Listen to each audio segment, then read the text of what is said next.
Welcome to Bhaktivan. నేను మహాలక్ష్మి. మనతో పాటు ఆస్ట్రో న్యూమరాలజిస్ట్ రెహమాన్ గారు ఉన్నారు.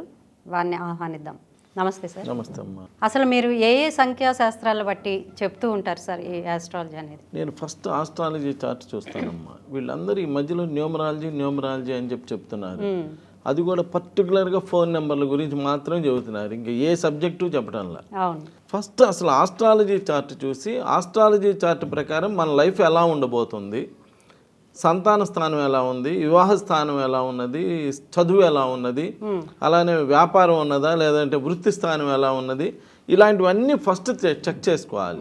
ప్లస్ హెల్త్ ప్రాబ్లమ్స్ ఏమైనా ఉన్నాయా అన్నిటికీ ముందే రెమెడీ చేసుకుంటే, పుట్టినప్పుడే ఆ ఉన్నటువంటి ప్రాబ్లమ్స్ అన్నిటికీ రెమెడీ చేసుకుంటే ఫ్యూచర్ అనేటువంటిది చాలా చక్కగా బాగా ఉంటుంది. సో ఆస్ట్రాలజీ చార్ట్ చూడాలి. వీళ్ళెవరు ఆస్ట్రాలజీ అనేటువంటి దాన్నే తీసేసి న్యూమరాలజీ ప్రకారం పేరు పెట్టండి, న్యూమరాలజీ ప్రకారం ఫోన్ మార్చుకోండి అనే చెప్తున్నారు. అసలు న్యూమరాలజీ అంటే అసలు ఏ డేట్ ఆఫ్ బర్త్ లో పుట్టిన వాళ్ళ లైఫ్ ఎలా ఉంటుంది, ఏ మంత్లో పుట్టిన వాళ్ళ లైఫ్ ఎలా ఉంటుంది, ఏ ఇయర్లో పుట్టిన వాళ్ళ లైఫ్ ఎలా ఉంటుంది అనేటువంటిది న్యూమరాలజీ. దీనికి తోడు పేరు అనేటువంటిది నెక్స్ట్ పార్ట్. ఒక 10%, 20%, 25% మించి అదేం వర్క్ అవ్వదండి.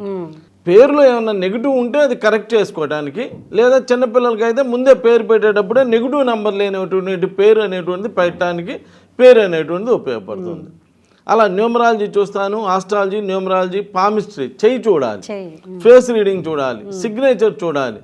నిన్న ఒక చోట ఆఫీస్కి వెళ్ళినప్పుడు అలా సంతకం పెట్టగానే మీకు లీగల్ ప్రాబ్లం ఉన్నదా అంటే 10 ఏళ్ళ నుంచి లీగల్ ప్రాబ్లం నుంచి ఎదుర్కొంటున్నానండి అని చెప్పాను. వెంటనే ఆయనకి చెప్పాను, చూడండి మీరు ఆయన ఆర్ రాసేటప్పుడు ఇలా ఆర్ రాసినప్పుడు ఆర్ని ఇలా బయటకు వస్తున్నాడు, అంటే లెఫ్ట్కి జరుగుతున్నాడు. ఎవరైతే లెఫ్ట్కి జరుగుతారో అందరు రైట్కి వెళ్ళాలి కదా, ఇలా మనం ముందుకు వెళ్ళాలి. అలా లెఫ్ట్కి ఎవరైతే రాస్తారో వాళ్ళందరూ లీగల్ ప్రాబ్లమ్స్ ఎదుర్కోవాలి, అది ఏ ప్రాబ్లం అయినా కానివ్వండి. అలా అంటే రాసే విధానం, graphology is the most important. కొంతమంది ఇలా రాసేసి ఇలా వెనక్కని ఇలా అంటారు, వాళ్ళకి పీసీఓడి ప్రాబ్లమ్స్ వస్తాయి, సంతానం కలగదు. ఇలా ఎంతమంది సాఫ్ట్వేర్ ఇంజనీర్ల అమ్మాయిలు నా దగ్గరకు వచ్చి సంతకం కరెక్ట్ చేసుకున్నాక మ్యారేజెస్ అవ్వడం, సంతకం కరెక్ట్ చేసుకున్నాక పిల్లలు పుట్టడం అలాంటివి జరిగినాయి.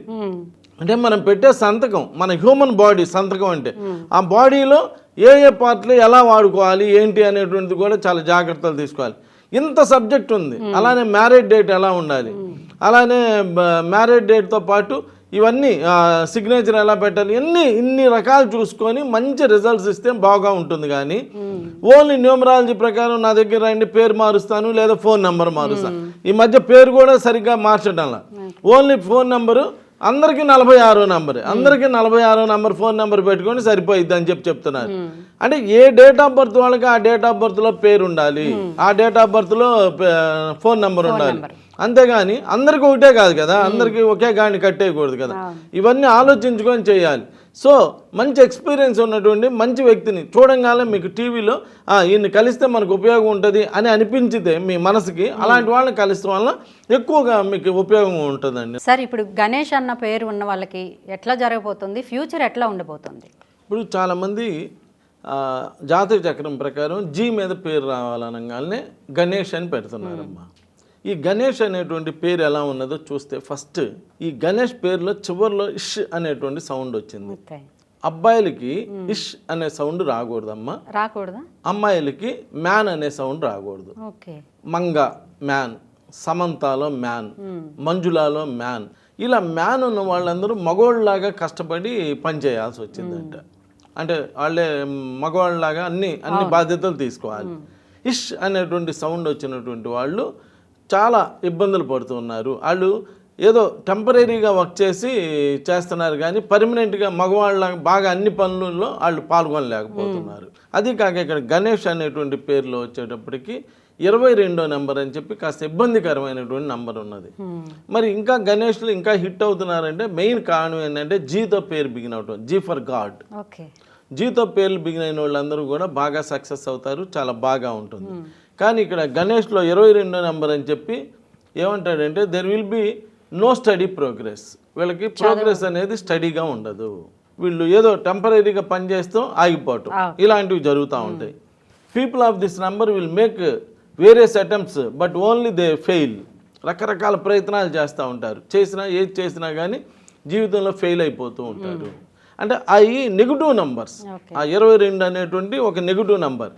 అలానే కాకపోతే కొంతమంది సక్సెస్ అవ్వడానికి కారణం ఏంటంటే వాళ్ళు 22వ తారీఖులో పుట్టున్న అంటే 4వ నంబర్లో పుట్టిన వాళ్ళకి కొంతమందికి పర్లేదు, కానీ ఎక్కువ శాతం ఈ గణేష్ అనేటువంటి పేర్లు ఎక్కువగా బాగా స్ట్రగుల్స్ ఫేస్ చేస్తున్నారు. అలానే ఇంకో సిస్టంలో కూడా 65 అని ఏమంటాడంటే hence they avoid involvement in quarrels, litigations, చిన్న చిన్న వాటికి తగాదాలు, గొడవలు రావడం, చాలా లిటిగేషన్స్ ఉండటం, ఇలాంటి ఇబ్బందులన్నీ ఎదుర్కొంటున్నారు. కాబట్టి నేను అనేది ఏంటంటే గణేష్ అనేటువంటి పేరులో మీరు న్యూమరాలజీ క్యాలిక్యులేటర్ డౌన్లోడ్ చేసుకోండి. మీరైనా కానీ డౌన్లోడ్ చేసుకోవచ్చు. ఒక సెకండ్ ఒక నిమిషంలో డౌన్లోడ్ అయిపోతుంది క్యాలిక్యులేటర్. మామూలు ప్లే స్టోర్కి వెళ్ళి న్యూమరాలజీ క్యాలిక్యులేటర్ అంటే డౌన్లోడ్ అవుతుంది. దానిలో మీ పేరు కొడితే ఏ నంబర్ అనేది చెప్పేస్తుంది. ఇప్పుడు అంతా ఫోనే కదమ్మా. అంతకుముందు క్యూలో నుంచిన వాళ్ళు రిజర్వేషన్ కావాలంటే ఏంటంటే ఫోన్లోనే రిజర్వేషన్ వచ్చిందంటే మరి వచ్చేస్తుంది కదా, రిజర్వేషన్ వచ్చింది, మీ ఇంటికి అన్ని వస్తువులు వస్తున్నాయి, అన్ని ఫోన్లోనే జరుగుతున్నాయి కదా, మరి అప్పుడు న్యూమరాలజీ క్యాలిక్యులేటర్ కూడా వచ్చేసింది కదా. అలా ఒక్క నిమిషంలో న్యూమరాలజీ క్యాలిక్యులేటర్ డౌన్లోడ్ చేసుకొని గణేష్ అని కొడితే ఆ నంబర్ వస్తుంది. అలానే ఆ నంబర్ యొక్క ప్రొటెక్షన్ కూడా వస్తుంది కిందే. ఆ పేరు వల్ల ఏమవుతుంది, ఏ విధమైన రిజల్ట్స్ వస్తాయి, ఆ రిజల్ట్స్ వల్ల అవి పాజిటివ్గా ఉన్నాయా నెగిటివ్గా ఉన్నాయా కూడా చెప్పేసింది. చెప్పినప్పుడు అవి చదువుకున్నాం, అందరికీ చదవచ్చు కాబట్టి తెలుగులో కూడా ఉన్నది కావాలండి, అది చదువుకొని అదంతా బాగా పాజిటివ్గా ఉందనుకోండి, అప్పుడు ఏ న్యూమరాలజిస్ట్ని కలవాల్సిన పని లేదు. ఎందుకంటే ఆల్రెడీ పేరు బాగానే ఉన్నది కదా. ఇంకా అటేటప్పుడు ఇంకా కలిసి ఏం చేయాలి, ఇంకెవరిని కలవాల్సిన అవసరం లేదు, ఏమీ లేదు. అదే నంబర్ నెగిటివ్గా ఉందనుకోండి, అప్పుడు మీకు నమ్మకం ఉన్నా, మీకు తోచిన ఓన్లీ పేరులో ఏ పెడతాను లేదంటే నీ ఫోన్ నెంబర్ మారుస్తాను అనే వాళ్ళని కాదమ్మా. ఏదైతే కరెక్ట్ పేరు ఏదైతే నంబర్ ఉన్నదో అది నంబరు నీకు ఆల్రెడీ నీ పేరులో ఏ నంబర్ అయితే ఉన్నదో నీకు చూపించి దాని ప్రొడక్షన్ చదివించి కరెక్ట్ చేసినాక, మరి ఎందుకు కరెక్ట్ చేస్తున్నారు, బాగుండిద్దనే కదా, ఆ కరెక్ట్ చేసినాక వచ్చే ప్రొడక్షన్ కూడా చదివించే వాళ్ళు కావాలి. అంటే కరెక్ట్ చేసినాక ప్రొడక్షన్ వచ్చినప్పుడు అప్పుడు అది చదివినప్పుడు అది ఎలా ఉండాలి, పాజిటివ్గా ఉండాలి కదా. అందుకనే మనం ఇంత ఫీజు కట్టి మనం చేయించుకునేది, నెగిటివ్ తీసేసి పాజిటివ్ రావాలి.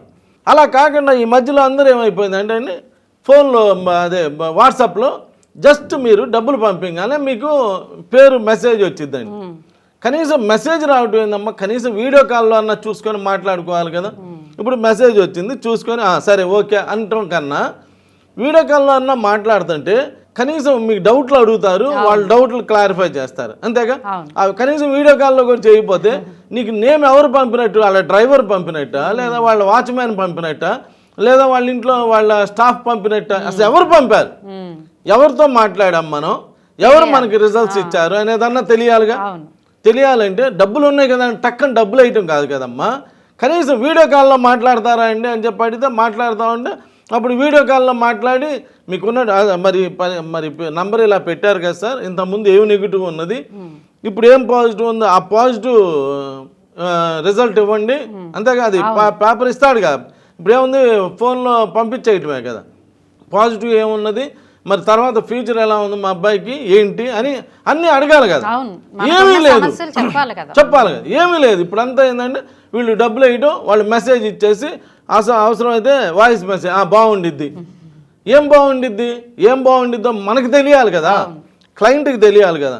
అందుకని ఎప్పుడైతే ప్రజలు బాబు నా పేరులో తప్పే ఉన్నది దాని ప్రొడక్షన్ ఇవ్వు, మళ్ళీ నువ్వు కరెక్ట్ చేసినాక ఏదైతే పాజిటివ్ వచ్చిందో అది కూడా నా ఫోన్లో చదివించు, క్లయింట్ ఫోన్లో, నా ఫోన్లో నేను ఏదైనా చేయొచ్చు. నేను అనేది అది కాదు, ఏదైతే క్లయింట్ ఎవరైతే ఫీజు కట్టారో అతనికి నీ పేరులో ఉన్న నెగిటివ్ అంతా కూడా నీ ఫోన్లో చదివించి తర్వాత కరెక్ట్ చేసినాక ఏదైతే పాజిటివ్ వచ్చిందో అది కూడా మీ ఫోన్లో చదివించగలిగిన వాళ్ళని మాత్రమే కలవండి. ఎందుకంటే నీ ఫోన్ నిన్ను మోసం చేయదు కదా. ఎందుకంటే డైరెక్ట్ కొడతావు, ఏది వచ్చిందో అది చూసుకుంటావు, అది చదువుకుంటావు. అలా చేసేటువంటి వాళ్ళని కలవండి, అప్పుడు అద్భుతమైన రిజల్ట్స్ వస్తాయి.